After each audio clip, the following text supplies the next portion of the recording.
E aí, meu irmão, tudo bem? Espero que sim, espero que esteja tudo bem com você, com a sua casa, que a sua família seja abençoada.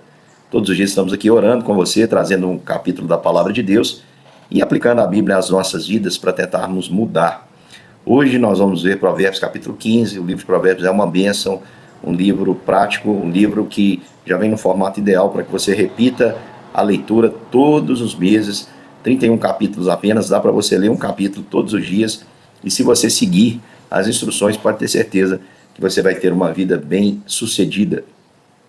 Vamos observar o capítulo 15 e vamos aplicá-lo a uma construção. Todos os capítulos do livro de Provérbios trazem diversos ensinamentos. O que eu estou tentando fazer?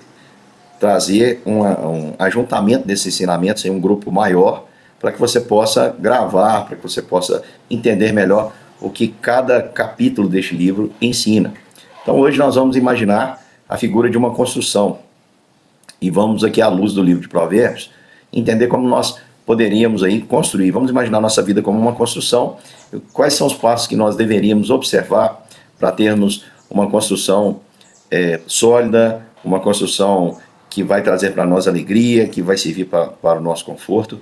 E você sabe que tudo começa no projeto. Então a primeira coisa que nós vamos ver aqui nesse capítulo 15, é a figura de Deus como um arquiteto. Não como algumas instituições veem, o chamando de um grande arquiteto, mas nós vamos observar aqui para Deus, observar Deus como aquele que planejou todas as coisas, que escreveu a nossa história de antemão e que sabe de todas as coisas. Versículo 3 do livro de Provérbios, no capítulo 15, vai dizer o seguinte: o Senhor Deus, estou usando aqui a Bíblia em linguagem de hoje, tá? O Senhor Deus vê o que acontece em toda a parte. Ele está observando todos, tanto bons como os maus. Então o Senhor, sabendo de tudo, Ele é o arquiteto. E a partir do verso 8, observe aí comigo na sua Bíblia, você pode usar a sua versão, eu vou usar aqui a versão linguagem de hoje para ficar mais fácil a compreensão. Versículo 8 diz sobre algumas instruções, algumas diretrizes que esse arquiteto segue, que nós devemos observar para que tenhamos aí uma casa sólida. Diz assim: ele se alegra com a oração dos bons, ele detesta o sacrifício que os maus lhe oferecem. Então o Senhor, ele se agrada da oração de quem está tentando fazer o bem, mas aqueles que praticam o mal, o sacrifício deles não será aceito. É isso que o texto está dizendo. Também o versículo 9 diz que ele ama a quem faz o que é direito. Então Deus ama aquele que busca a retidão, mas ele detesta a maneira de viver dos maus. Por quê? Porque não é uma maneira reta. Versículo 10 diz que quem aceita a correção de Deus, das pessoas mais velhas, de quem os ama, esse vai ser bem sucedido, mas quem abandona o caminho do bem será severamente castigado. O Senhor sabe o que acontece, versículo 11, até mesmo no mundo dos mortos e os pensamentos, ou seja, o presente, o além, a morte, nada disso está oculto a Deus. Deus sabe de todas as coisas, Ele é onisciente. Versículo 25, o Senhor protege a propriedade da viúva, Ele é justo. O Senhor derruba a casa dos orgulhosos, Ele é justo. Não há nada, irmãos, encoberto aos olhos desse grande Criador, daquele que planejou todas as coisas e que governa sobre todas as coisas. Versículo 26, ele gosta das palavras bondosas. O Senhor detesta os pensamentos dos maus. Então, do justo ele tem prazer na sua palavra, e o mal ele detesta até mesmo o pensamento. Versículo 29 diz assim: o Senhor ouve a oração de quem é correto, mas está longe dos maus. Portanto, irmãos, nós percebemos aqui que o temor do Senhor é o princípio para uma casa bem sólida. E o fundamento, a base, é sabermos disso e aplicar. Porque o conhecimento que nós temos da vontade de Deus aplicado, isso é de fato a sabedoria. Então começa no projeto, que é saber que existe um Deus que tudo vê, existe um Deus que está com os bons, está longe dos maus, existe um Deus que ama a retidão e que despreza a injustiça, e existe, meu irmão, o colocar em prática tudo isso. Então a base da nossa casa, o fundamento da nossa vida bem-sucedida é a sabedoria. E no versículo 1, vai nos ensinar como colocar em prática. Aqui diz: a resposta delicada acalma o furor e a palavra dura aumenta a raiva. Na sua Bíblia está assim, que a palavra insensata suscita a ira.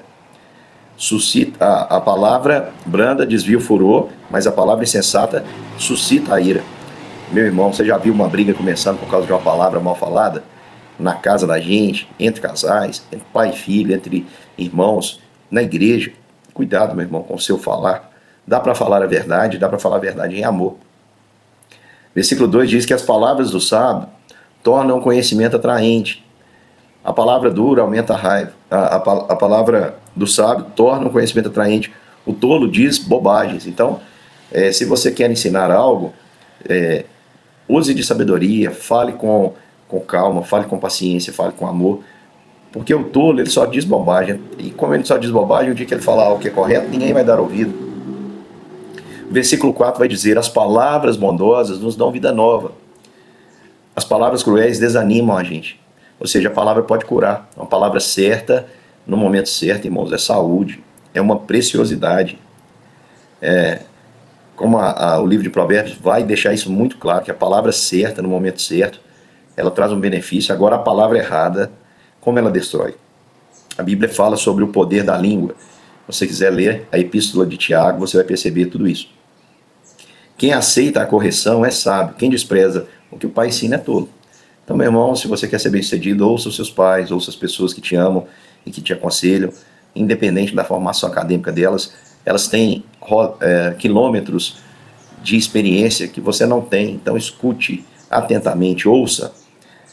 Na casa do homem, versículo 6, na casa do homem direito há muita prosperidade. O lucro dos maus traz dificuldades. Olha só, na casa do homem justo, ainda que ele tenha um baixo salário, ainda que as condições econômicas não sejam as mais favoráveis, meu querido irmão, existe muita prosperidade, porque paz é algo que não se compra, é algo vindo da parte de Deus. E quem teme ao Senhor desfruta dela. Agora, o lucro dos maus traz dificuldade. Eu conheço muita gente próspera e destruída existencialmente. Por quê? Porque o lucro que ela tem se tornou para ela em dor, se tornou para ela ali em tristeza. Versículo 7. Quando os sábios falam, eles espalham acontecimento, e isso não acontece com os tolos. Então preste atenção que do versículo 1 ao versículo 7, né, nós temos aqui a base da nossa casa, que é a sabedoria. E perceba que os versículos concentraram em ensinar sobre o que nós devemos falar e sobre o amar a correção. Ouvir, amar a correção, colocar em prática os ensinamentos. Então, você sabe o que é bom, procure falar também o que é bom, e preste atenção, quando você errar, aceite a correção, pense bem antes de agir. Isso é sabedoria, a base de uma vida, de uma construção bem-sucedida. E, por último, nós vamos falar sobre os cômodos, que são questões mais práticas, envolvendo alegria, amor, sucesso, os cômodos aí da nossa casa, da nossa existência, da nossa vida. Versículo 12 diz: quem é sábio pede conselhos aos sábios, o homem vaidoso não gosta de quem corrige. Então erra, meu irmão, quem não para ouvir. Se você quer acertar, peça conselhos, ouça com atenção, julgue todas as coisas, retenha o que é bom, examine a palavra, ore ao Senhor, peça a direção que Ele vai te dar sabedoria. O coração alegre, a alegria, né, ela embeleza o rosto, diz o versículo 13, a tristeza deixa a pessoa abatida. Então não se entregue à tristeza, meu irmão. Não seja um murmurador, não seja uma pessoa vitimista. Todos os dias, independente da dificuldade, acorde agradecendo ao Senhor, louvando o Senhor que dirige a sua vida, e tenha alegria, porque isso é um fruto do Espírito. O versículo 14 diz que quem é sábio procura aprender. Os tolos, porém, estão satisfeitos na sua ignorância.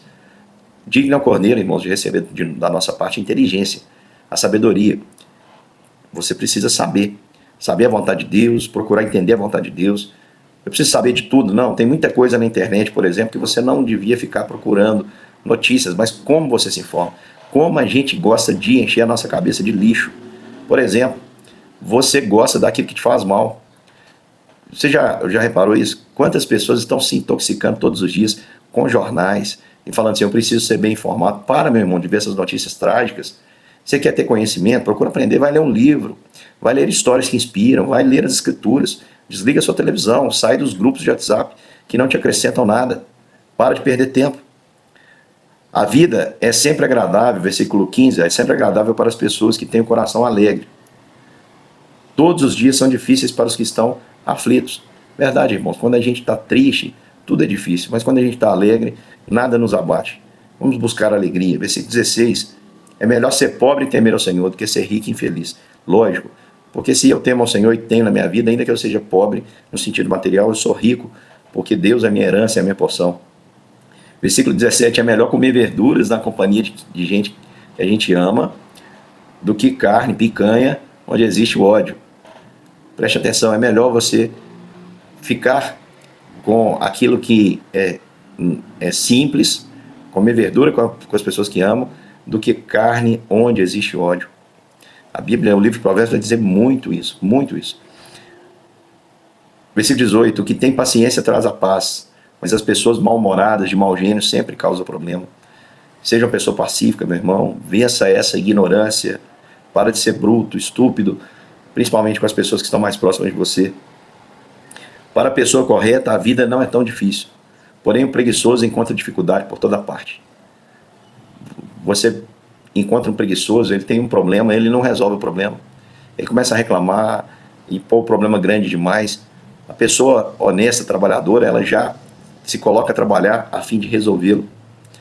Diz assim, o filho sábio, versículo 20, dá alegria ao seu pai. O filho sem juízo despreza a sua mãe. Versículo 21, o sábio faz o que é certo. O tolo se diverte com as tolices. Você tem prazer em fazer o que é certo ou você tem prazer em fazer o que é errado, irmão? Isso define você, se você é um sábio ou se você é um tolo. Versículo 22, com muitos conselheiros há sucesso. Sem conselhos, os planos fracassam. É muito melhor, irmãos, pensar com mais de uma cabeça. Peça ajuda. Versículo 23 diz, saber dar uma resposta é uma alegria. A palavra certa na hora certa.